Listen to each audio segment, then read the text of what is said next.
Bonjour et bienvenue dans ce nouveau podcast. Je m'appelle Marion et ma mission est de vous guider au mieux en vous donnant des conseils sur mes expériences, mon savoir et de vous proposer des solutions sur une thématique de développement personnel ou de voyage afin d'évoluer en tant que personne et dans votre vie. Chaque semaine, le mardi à 18h, je vous propose un nouvel épisode sur mes phases d'introspection, de ma perception du monde et de ce qui peut vous inspirer dans le but d'éveiller les consciences. J'ai décidé de changer un petit peu aujourd'hui en parlant de voyage, et qui dit voyage dit préparation, car très souvent, la préparation est un peu floue, oubliée et stressante. Il est important pour moi ici de vous partager mes méthodes et mes techniques d'organisation de voyage et tout ce qu'il faut prévoir avant de partir. Comme vous le savez actuellement, je suis en Australie, et bientôt je prends un mois de break pour faire mon voyage initiatique au Népal, puis revenir en Australie. Alors pour commencer, il faut savoir pourquoi vous voulez partir. C'est important de connaître les causes de votre départ. Est-ce que c'est pour changer de vie, changer de travail, découvrir le monde, pour un voyage spirituel ou juste un ras-le-bol? Bref, il y a plein de causes différentes pour un voyage. Avant toute chose, je vous conseille très fortement d'établir un budget pour votre voyage et surtout savoir combien de temps vous partez. Car si c'est pour 3 mois, ça ne sera pas du tout le même budget que pour 6 mois ou 1 an. La première étape est donc de demander votre visa. Ça varie en fonction des pays dans lesquels vous allez. En fait, vous avez un visa touristique ou un visa de travail. Pour l'Australie, le visa de travail va vous permettre de travailler sur le sol australien et surtout, si vous faites vos 88 jours, de renouveler une deuxième année de PVT. Donc le PVT, c'est Programme Vacances-Travail. Une fois que vous avez fait votre liste, parce que je vous conseille de faire une liste quand même de choses que vous avez à faire, il faut rassembler l'argent nécessaire pour partir. Et une fois que vous avez obtenu votre visa, il vous faut prendre le billet d'avion. Alors, comment choisir la compagnie aérienne? Il y en a pour tous les budgets. Vous pouvez choisir soit le rapport qualité-prix, soit juste la qualité et donc payer plus cher, soit payer moins cher et risquer d'avoir une compagnie aérienne beaucoup moins bonne. C'est-à-dire avec des risques de retard, des risques d'annulation de vol ou de changement d'horaire. Donc pour ce type de compagnie, n'oubliez pas de prendre une assurance.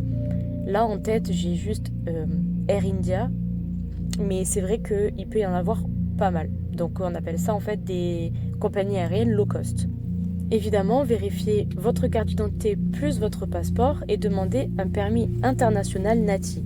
Pour le permis international, moi j'ai payé 40 €, il me semble, il y a 1 an. Vous pouvez faire la demande gratuitement au prix du site internet du gouvernement dans lequel vous allez. Par contre, ça peut durer jusqu'à 6 mois d'attente, donc je vous conseille quand même de dépenser 40 €, c'est pas grand chose. Ensuite, prévoyez des consultations médicales par votre médecin traitant, en disant que vous voulez partir. Donc, pour ma part, j'ai fait dentiste, dermato, gynécologue, ophtalmo, prise de sang, pour faire un check juste par prévention. Ensuite, n'hésitez pas à demander des ordonnances pour traitement, Doliprane, enfin des médicaments de base.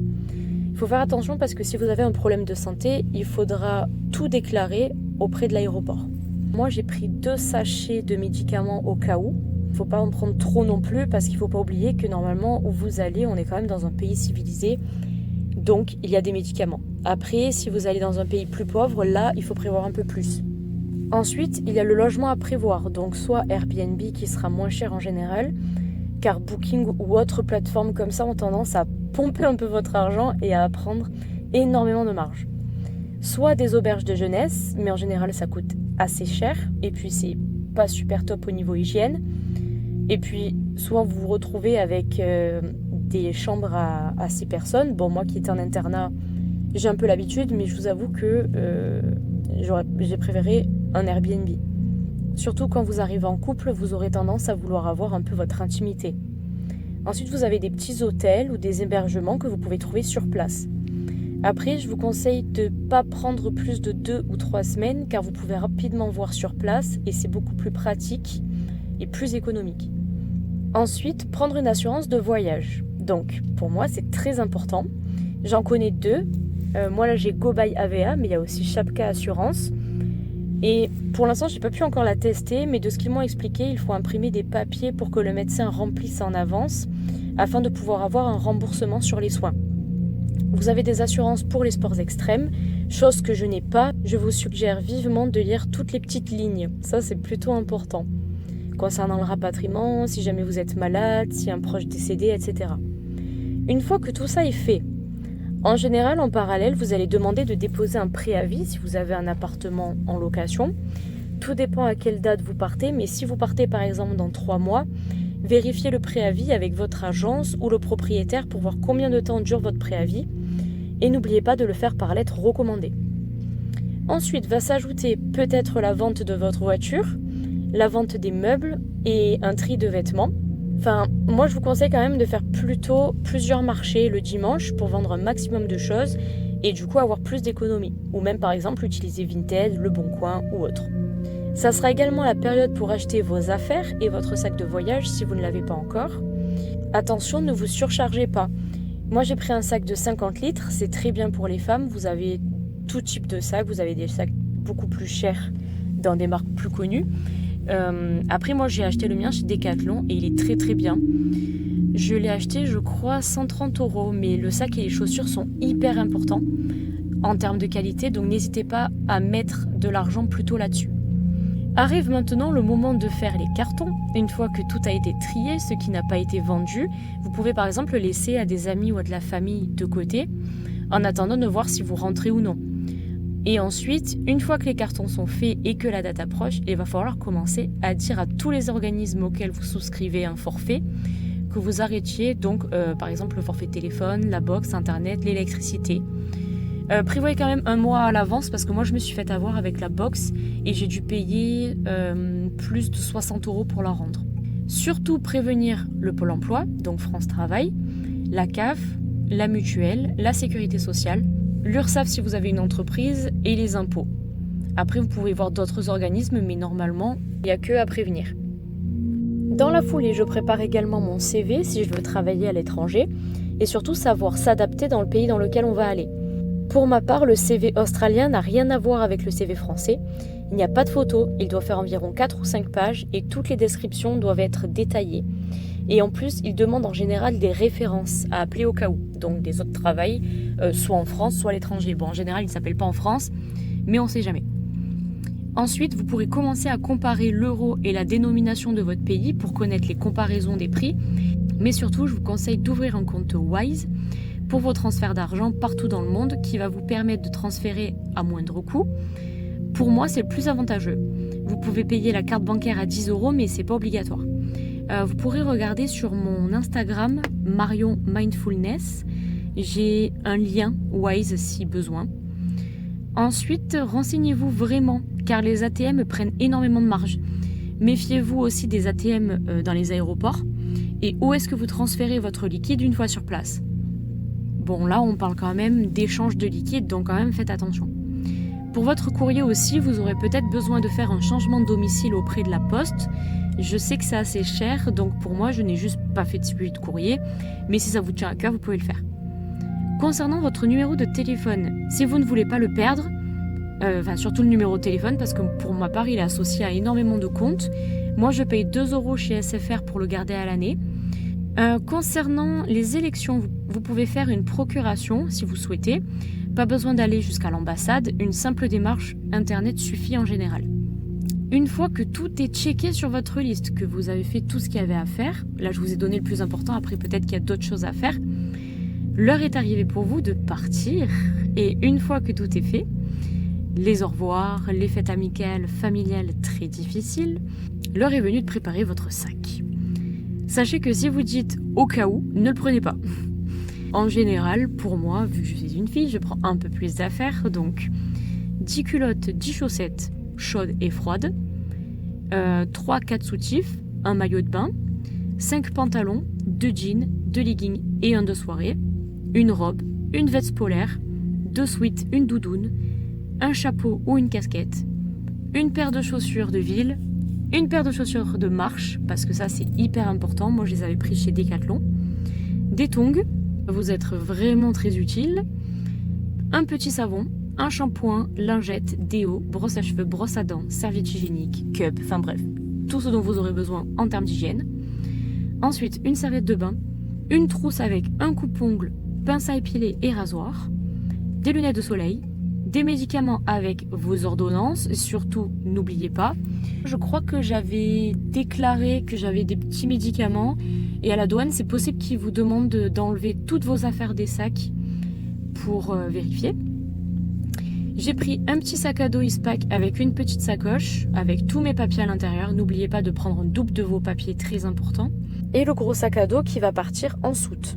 Donc vous avez en général un bagage à main et un bagage en soute, à peu près 25 kg maximum. Donc je vous déconseille vraiment de prendre un bagage au-dessus de 20 kg, déjà c'est énorme. Je dirais que entre 10 et 12 kg, c'est très bien pour les femmes. Ensuite, donc dans mon sac Eastpak, je mets mon PC portable avec les prises. Il faut savoir que tous les appareils électriques doivent être avec vous. Une gourde d'eau vide, parce qu'il vous demande de la vider avant de rentrer. Une barre céréales, si jamais vous avez le petit stress, que vous avez faim ou quoi, on ne sait jamais. Le chargeur de téléphone. Un carnet de notes avec un stylo, ça peut toujours aider. Des petits livres à lire. Une photo de famille, parce que je suis très famille. Un petit sachet avec des petits tubes de savon, parce que ça peut toujours aider quand vous puez, que vous avez 15-20 heures de vol. Nous, on avait 27 heures de vol, donc ça peut vous être utile aussi. Des habits de rechange, si votre sac a eu un souci de transfert, ça peut arriver. Donc des petits habits de rechange du genre un t-shirt, un pantalon, quelques sous-vêtements, et ça le fait. Un masque pour les yeux à cause de la lumière. Un petit jeu de cartes. Ensuite, normalement, sont fournis bouchons d'oreille, casque, avec plaid. Après, vous pouvez prendre aussi une batterie portable. Bon, moi, j'en ai pas, mais ça peut être utile aussi. Et une clé USB pour les CV, etc. Une fois que tout ça est fait, vous êtes prêt pour le grand voyage.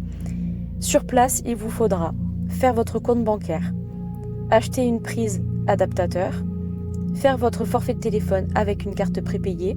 Donc nous ici, on est chez Telstra et on paye à peu près 35 €. Non, moi je paye 25 € les 30 gigas, je crois, un truc comme ça. Et donc tout se fait en ligne, donc c'est assez facile à faire. Et pour finir, de l'argent liquide. Nous, je crois qu'on a pris 100 ou 200 € chacun. Voilà, après, vous voyez de quoi vous avez besoin. Moi, par exemple, pour aller au Népal, j'aurais besoin, je pense, de beaucoup plus parce que là-bas, tout se fait en liquide. Voilà, aujourd'hui c'était une courte vidéo, mais je pense qu'il sera bien utile pour ceux et celles d'entre vous qui veulent partir voyager, comment préparer. Et c'est très important de faire des checks et surtout de parler un petit peu autour de vous, savoir comment vous allez, comment vous appréhendez le voyage. Et puis, il faut savoir aussi qu'il y a beaucoup de gens qui vont avoir peur pour vous, ce qui est entièrement normal. Mais n'oubliez pas que vous le faites pour vous et que vous en reviendrez beaucoup plus grandi, beaucoup plus forgé.